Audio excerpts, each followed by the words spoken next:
Bom dia, trabalhadores e trabalhadoras. Meu nome é Bárbara Batista, sou jornalista do Sindicato dos Metalúrgicos e Metalúrgicas de Betim Região. Iniciamos agora mais uma live e lembrando que agora a nossa live vai ser sempre às quartas-feiras, 11 horas da manhã. Hoje vamos tratar sobre dois assuntos que refletem bem a categoria: o aumento no custo de vida dos brasileiros e o andamento das negociações feitas pelo sindicato nas empresas da base. Para tratar sobre esses assuntos, eu convido o presidente do sindicato, Alex Custódio, e o economista e supervisor técnico do DIEESE em Minas Gerais, Fernando Ferreira Duarte. Bom dia, Alex. Bom dia, Fernando. Bom dia.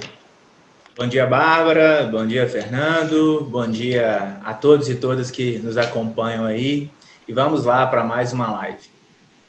Bom, para iniciar, eu abro essa sessão de perguntas tratando de um ponto muito importante e com uma pergunta que chegou para a comunicação do sindicato pelo e-mail da comunicação. Fernando e Alex, eu vou ler o e-mail, então, enviado pelo companheiro Eduardo Goulart, tá? Jornalista Bárbara e companheiro presidente Alex, primeiro quero parabenizar o excelente trabalho de esclarecimento e divulgação de informações disponibilizadas para a categoria. Em relação ao tema da live de hoje, gostaria que o Alex e o Fernando falassem um pouco sobre o impacto do custo de vida para a população de baixa renda, que são a maioria dos brasileiros, sabendo que os impostos têm um peso considerável nos itens de primeira necessidade. Sendo assim, os mais pobres são os mais prejudicados em relação aos que têm uma condição melhor, no que diz respeito ao pagamento de impostos? Obrigada. Bom, Bárbara, eu vou dar o meu pitaco aí nisso. É importante frisar, né, que hoje a gente tem um especialista no tema, né, que é o Fernando, mas essa evolução dos preços dos alimentos é bem notória, sabe? Se nós fizermos um comparativo entre 2010 e 2015, a cesta básica teve um aumento de pouco mais de R$100. Se você fizer um comparativo de 2015 para 2020, a cesta básica praticamente dobrou de valor. Na Grande BH, a cesta básica em 2020 ficou quase R$600, sabe? Isso é mais do que a metade de um salário mínimo. E é importante frisar que grande maioria dos trabalhadores, né, recebe pouco mais de um salário mínimo. Aí a gente vê a complexidade da coisa. Por quê? Além dos alimentos básicos para subsistência, que o pai e a mãe de família precisa comprar, precisa pagar água, luz, gás, combustível para aqueles trabalhadores que conseguiram, né, obter um veículo. E a gente não pode deixar de falar também para os trabalhadores que estão desempregados, né?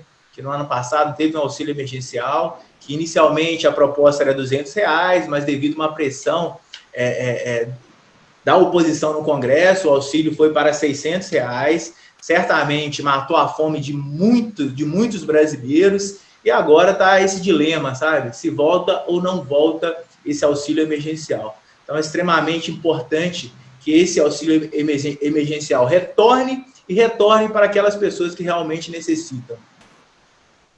Bom, vou deixar então o Fernando também fazer um panorama para a gente dessa pergunta que chegou. Essa questão do custo de vida e dos impostos é uma questão que está aí na pauta do dia a dia do trabalhador. Então, é importante a gente conversar um pouco sobre isso, principalmente nesse momento aí que o custo de vida tem aumentado e volta à tona a discussão aí de carga tributária e tudo mais. Igual o Alex já mencionou, o ano passado foi um ano de alta da cesta básica, né? Ao longo do ano de 2020, a cesta básica teve um aumento aqui em Belo Horizonte de 27,79%. Isso porque no final de 2019, ela custava R$ 444,91. Isso nós estamos falando daquela cesta básica composta por 3 produtos essenciais. E no final aí do ano, essa cesta já estava custando R$ 568,53. Agora, no mês de janeiro, que é a última pesquisa do DIEESE aqui para Belo Horizonte, essa cesta já aumentou, e aumentou consideravelmente. Hoje ela está em R$ 592,26. Então, a gente imagina o seguinte, que o custo de vida, que é a inflação, ela é uma média de produtos que as pessoas consomem.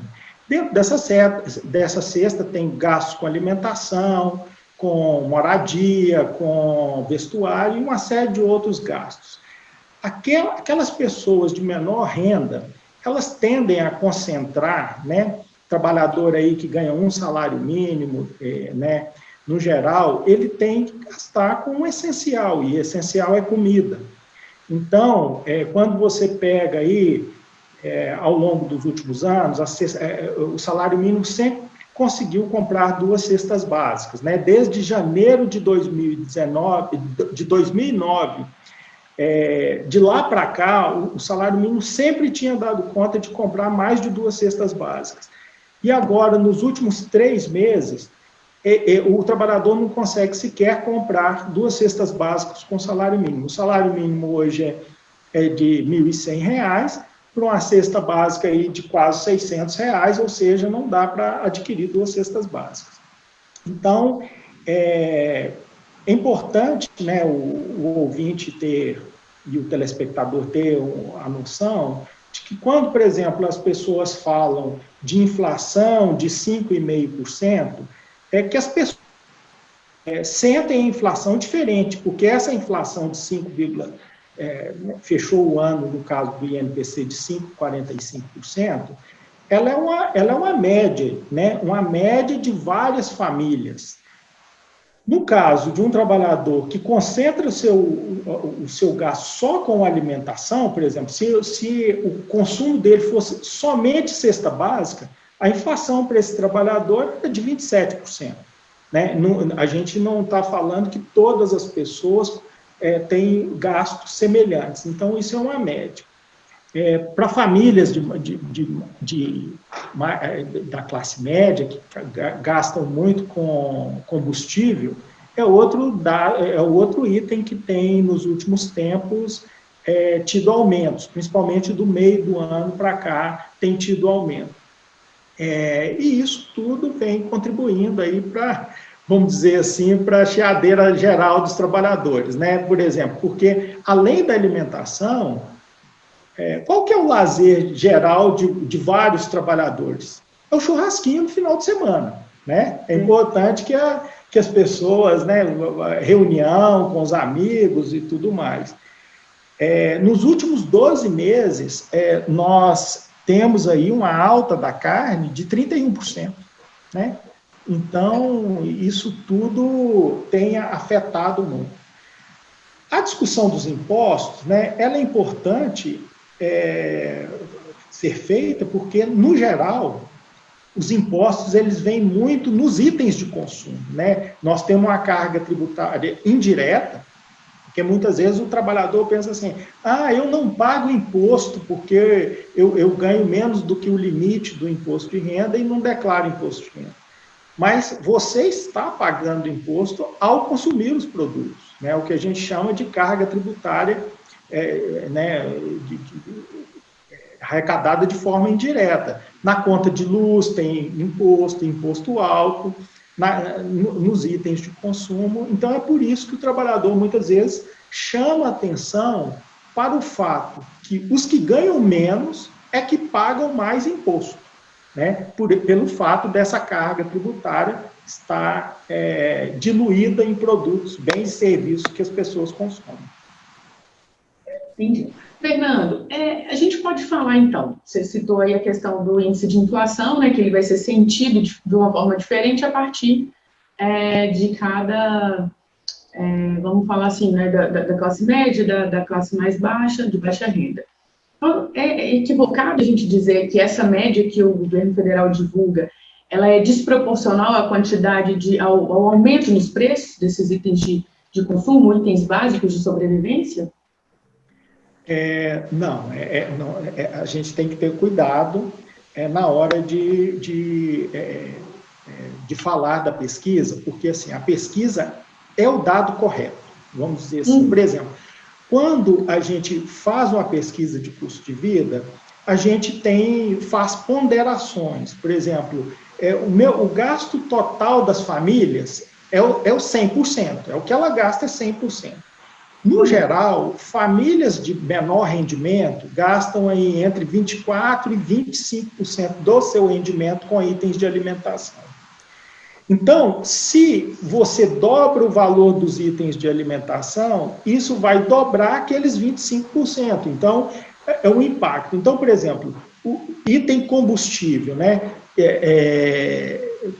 A gente está falando aí, por exemplo, da gasolina.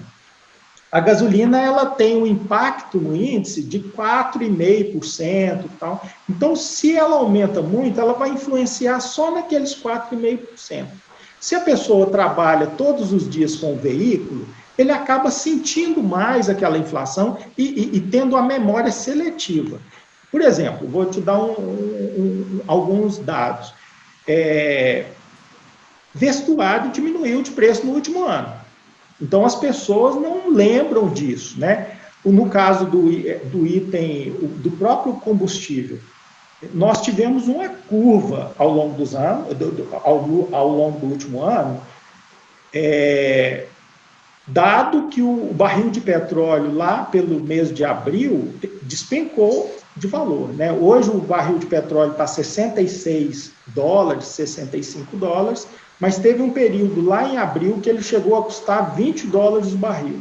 Então, nós tivemos uma queda do preço do combustível ali para março e abril, e a partir da retomada da economia chinesa, e com a maior demanda desse insumo, é que começou a tensionar o preço do barril de petróleo a voltar a esses $65. Acontece que nós sofremos uma desvalorização cambial, que o dólar, que era R$4, passou agora, está chegando na casa dos 5,70. Então, mesmo o barril de petróleo tendo continuado no mesmo valor do início de 2020, nós temos que multiplicar isso pela alta da cotação do dólar.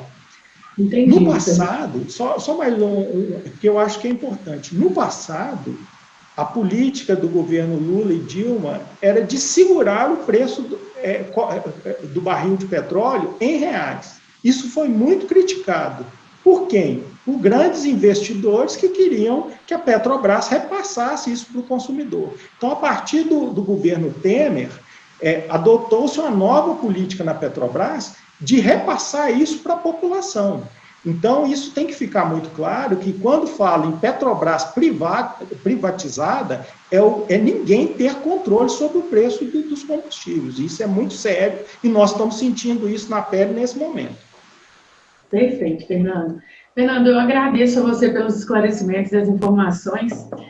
Nosso tempo de live é curtinho, né? São só 20 minutos, e é um assunto, né, tão abrangente que, né, demandaria muito mais tempo, mas eu espero que em breve você possa participar com a gente de outras lives para a gente falar mais sobre esse assunto. Então, muito obrigada. Eu agradeço e estou à disposição para próximas lives que a gente, em outros temas, ou voltar nesse tema. Muito obrigado. Obrigada, Fernando. Bom, e aí eu vou passar, então, a bola para o presidente, Alex Custódio, que ele precisa passar uns informes aí para a categoria. Presidente, março é considerado internamente o mês do start das negociações da PLR. Você pode dizer para a gente se há alguma movimentação do sindicato nesse objetivo? Sim, Bárbara. Você mesma disse, né? Em março a gente inicia as negociações de PLRs, e nesse ano a gente tem algumas particularidades, né? A gente costuma dizer que a nossa base ela está destoando um pouco de outras bases, até mesmo de outras categorias, né? A nossa base, por exemplo, o setor automotivo está em uma alta produção. Então, a partir de ontem, a gente já enviou vários ofícios, né? Em especial para as empresas do setor automotivo e outras empresas também que estão com produção em alta, para a gente já iniciar, né, as negociações da PLR, né, que algumas empresas dizem PPR, do ano de 2021. Obviamente que tem algumas empresas que ainda nem pagaram a segunda parcela, então a gente enviará esse documento, né, um pouco mais para frente.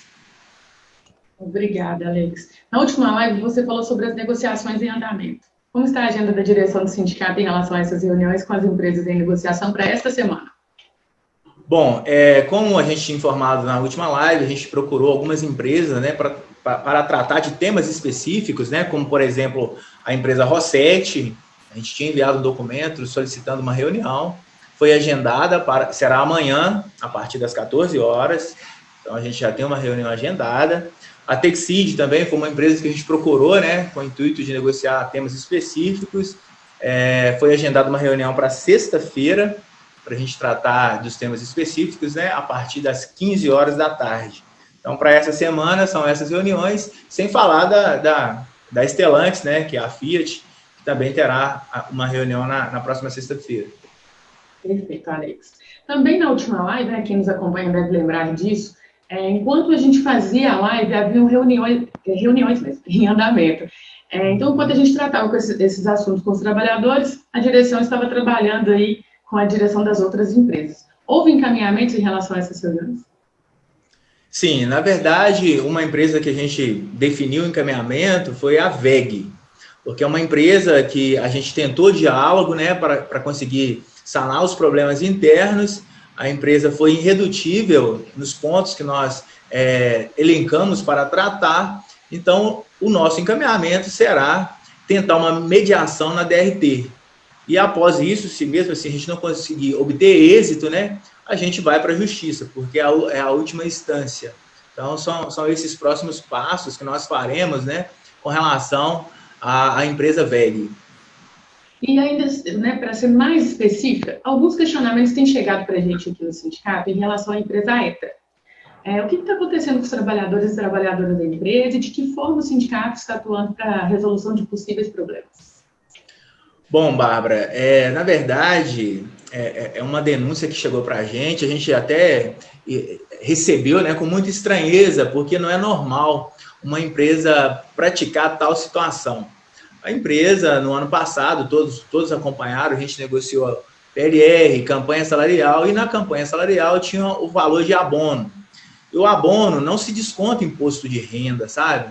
E a informação que chegou, a denúncia que chegou, é que foi descontado de todos os trabalhadores imposto de renda sobre esse valor do abono. Chegaram algumas outras denúncias também relacionadas com essa questão de desconto abusivo, e após a gente receber esse conjunto de denúncias, enviamos um ofício para a empresa, chamando para uma reunião para a gente tratar desse tema. Entendemos que é um tema bastante complexo. No ano passado, nós já tivemos problemas com a mesma empresa, porque o jurídico dessa empresa tem uma visão um tanto diferente, né, da normalidade. Então, a gente vai tentar, né, obviamente, o primeiro passo é tentar entender o motivo, né, desses descontos, porque de antemão a gente já entende que são ilegais esses descontos, e após um posicionamento da empresa, nós veremos qual que será o próximo encaminhamento. Ok, Alex, obrigada pelo esclarecimento. Ontem ocorreu mais uma rodada de negociações com a Fiat. Conta para a gente em que pé está essa negociação. Bom, Bárbara, ontem aconteceu a 6ª rodada de negociações, sabe? É importante a gente fazer um paralelo, que no ano passado a gente negociou com a então FCA Fiat, né? Acordo coletivo emergencial, levando em consideração a medida provisória 936, negociamos PLR, negociamos o acordo coletivo da Tabase e os demais acordos em 7 reuniões. E nesse ano, ontem aconteceu a 6ª rodada de negociação e não saímos nem das cláusulas sociais. É importante frisar, né, que as cláusulas sociais são dezenas de cláusulas, na verdade são mais de 80 cláusulas, né, de cunho social, e a gente não conseguiu avançar. E na reunião de ontem, os representantes da empresa iniciaram já dando uma notícia preocupante, vamos dizer assim, né, dizendo que está faltando peças, em especial a peça centralina dos veículos, né? A gente costuma dizer que é o cérebro da parte elétrica do veículo. Na verdade, até citou algumas montadoras que já pararam devido à falta de peças, né? Por exemplo, a GM, a Honda e outras empresas aproveitaram para citar, né, que essas outras empresas, essas outras montadoras que pararam, têm acordo de layoff até de 5 meses. Não sei se todos sabem, né? Aqui em Betim a gente não tem acordo de layoff. A empresa foi muito clara em dizer que precisaria de uma alternativa. E a alternativa que a gente entendeu que seria razoável é a empresa conceder férias. ao invés da gente negociar um possível layoff ou algo desse tipo. Ainda mais porque, normalmente, todos os anos tem férias coletivas no final dos anos, né? E no ano passado não teve. Os trabalhadores trabalharam final de ano, início do ano, de forma, entre aspas, normal. Então, entendemos que seria razoável a empresa conceder férias. Ela tem uma certa urgência em conceder essas férias, porque as peças já acabaram, né? Então, a partir da próxima semana, muito provavelmente a partir do dia 9 ou dia 10 de março, iniciará férias para os trabalhadores da Fiat, inicialmente férias de 10 dias. A empresa vai comunicar para a gente o mais breve possível, né, a quantidade de trabalhadores, os setores, né, e oficializar essa questão dos 10 dias. É importante frisar que os representantes da empresa disseram, né, que não tinham interesse de parar agora, até mesmo porque a empresa voltou a ser líder de venda, tem hoje a picape muito próxima do Onix, né, como o carro mais vendido do Brasil, alavancaram também as vendas do Mobi, do Argo. Então, uma empresa que está, como diz, né, em vento em popa, parar agora não seria razoável. A própria empresa expôs isso para a gente, sabe? Então, vai ser concedida essas férias coletivas a partir da próxima semana, devido a essa particularidade de faltas de peças, infelizmente, em todo o país. Com relação às cláusulas que ficaram pendentes, Bárbara e demais que estão nos acompanhando, a gente não conseguiu avançar muito. A gente conseguiu avançar em alguns pontos. No meu ponto de vista, né, faltam menos de 10 cláusulas para a gente consensuar, para a gente entrar logo nas questões sociais. Volto a dizer, para o conjunto dos trabalhadores e as trabalhadoras da Stellantis, a empresa sempre deixa claro a intenção de fixar o turno para todos os trabalhadores. Eu já expliquei, eu quero explicar novamente, né? Essa questão do revezamento quinzenal é apenas para aqueles trabalhadores que estão nessa modalidade. Os trabalhadores que já estão fixos, né, não terá nenhuma mudança. Mas esses trabalhadores que revezam quinzenalmente, a intenção deles é permanecerem revezando e a intenção da empresa, claramente, é fixar os turnos. Então, a gente não entrou nesse debate até o presente momento, porque a gente não conseguiu avançar, né, nas cláusulas sociais. E, obviamente, quando a empresa fizer uma proposta oficial com relação à fixação de turno, obviamente, a gente vai conversar com os trabalhadores, expor qual que é o posicionamento da empresa para ver qual que é o melhor encaminhamento. E após isso também, nós, da diretoria do sindicato, iremos oficializar a nossa proposta econômica, né? Que é de reajuste salarial, abono, uma PLR. A gente frisa muito, né, a importância de conseguir uma PLR para os trabalhadores digna, né, de uma grande montadora. A gente vê essa deficiência, né, aqui em Betim, com relação à empresa pagar uma PLR para o conjunto dos trabalhadores. Nós temos um desafio nesse ano, que é negociar uma PLR compatível, né, com uma grande montadora. Sei que a gente já passou dos nossos 20 minutinhos, mas eu preciso comentar só mais uma coisa referente, né, aos trabalhadores e às trabalhadoras da Stellantis. Continua aquela dificuldade, sabe, de trabalhadores exercerem a mesma função e com salário diferentes, né? Infelizmente, isso ainda continua. A empresa já tinha nos dado um feedback de que tinha feito algumas adequações salariais, mas não foram suficientes. A gente continua recebendo denúncias de trabalhadores que exercem a mesma função e com salário diferentes. Quero deixar claro aqui para o conjunto dos trabalhadores que nós, da diretoria, vamos continuar insistindo que a empresa resolva essa pendência. E como a gente já falou, a próxima reunião acontecerá na sexta-feira, dia 5. Esperamos, né, que a gente consiga avançar, mas é importante deixar claro, a gente só vai avançar se for algo realmente benéfico para o conjunto dos trabalhadores. Perfeito, Alex. Para a gente fechar aqui bem rapidinho, porque como você bem lembrou aí, nós já extrapolamos nosso horário. É verdade que os trabalhadores e trabalhadoras da base do sindicato passam a contar com mais um ponto de apoio para se informar e obterem ajuda? Sim. A nossa subsede, né, no bairro Jardim Piemonte, onde tem várias empresas ali, a gente vai voltar a abrir a nossa subsede para dar suporte para aqueles trabalhadores. Então, desde ontem, né, a gente está com diretores lá para atender os trabalhadores da região entre 11 e 13 horas. Então, os trabalhadores aí que trabalham no bairro Jardim Piemonte, fiquem à vontade de ir na nossa subsede para conversar com os dirigentes, obviamente, né, tomando os devidos cuidados, máscara, álcool em gel, etc. Perfeito, Alex. Bom, encerramos então agora, né, mais uma live. Eu agradeço a presença virtual do economista e responsável técnico do DIEESE em Minas Gerais, Fernando Ferreira Duarte. Mais uma vez, Fernando, muito obrigada. Eu que agradeço, Bárbara. Bom, e agradeço também ao presidente do sindicato, que semanalmente repassa as informações, né, sobre a categoria aqui comigo. Obrigada, Alex. Eu que te agradeço, Bárbara, pela disponibilidade. Aproveitar aqui para mandar um forte abraço para o meu camarada, amigo Eduardo Goulart, que está internado já há vários dias, né? Mas está aí em recuperação. Quero deixar aqui um abraço de toda a diretoria do sindicato para o companheiro, dizer que nós estamos o aguardando aqui ansiosos, né? Para a gente continuar na luta.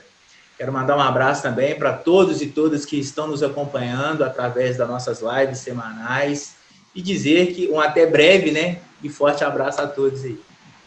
Perfeito, Alex. Bom, eu deixo também meu abraço especial para o Eduardo, né? Mandou nossa pergunta aí, foi a pergunta que abriu a sessão de questionamentos aí para vocês. Du, volta logo, muita força aí, recupere logo. Aproveito também para poder agradecer ao responsável técnico pela live, Cristiano Oliveira, o Renato, que sempre nos dá uma força aqui, né, nos bastidores da live. Agradeço os diretores do sindicato e agradeço a você, que toda semana disponibiliza aí 20 e pouquinhos minutos para entender o que está acontecendo com a categoria e nos acompanhar. Não deixe de mandar suas perguntas, tá? Você pode mandar de duas formas, pelas redes sociais do sindicato ou pelo e-mail comunicacão@metalúrgicosdebetim.org.br. Siga o sindicato nas redes sociais e fique por dentro de tudo que está acontecendo. Obrigada e até a próxima live. Tchau.